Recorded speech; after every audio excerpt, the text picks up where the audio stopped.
Assalamualaikum warahmatullahi wabarakatuh. Selamat datang di Marwazi Rimung. Hai rakan muduah mandu saudara. Nyolon nak pegah. Urang dra nak terimang laju jame berangkaho. Nak terimang laju jame berangkaho. Nak warong hinya nak terimang laju waroh no. Yang pegah bawaron boh.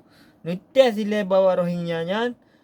Can you ikra suratul Fatihah? Cini tes tayang. Jui surah Fatihah je baca. Pu kai sembayang, karuh sembayang, pu ka betul. Apa ke pu ya plum le. Mesti tayo kagak jamin dia Allah tayo. Tamang syurga tidak lawan kafir tayo gui pertahankan harta.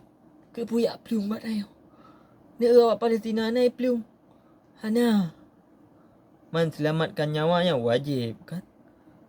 Tapi nyok wate truk Malaysia ipunya lam ilake dano lam hana male wak yang bibik lagi kameng ju hana male ilake dano lam truk Malaysia tadi ngak isu malu kalam truk kalam kuat kalam ti tajak betruh tak kalam bedeh baik rugama tulah dudo nan tayang menyelung truk gede insyaallah nan tayang can you ikra suratul Fatihah yang ban tayang aju bawa yan nyo kan. Baik depu-depu lewat luar nyo tak sampai Aceh ni bagikan videonya. Mio ni bagikan sama-sama orang Aceh you ni bagikan. Ya ban nyo lem pegah hana trek lem pegah ba nyo BO dengan 2 minit ah.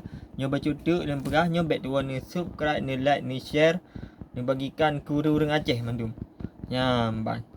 Baik ipramah dia lewat nyo mandum. Nyo yang kana pegah megah na balung nah. Ni Myanmar nyo narcana ni jajah Indonesia. Narcana awak yang kah. Di Cina bila lain lembah.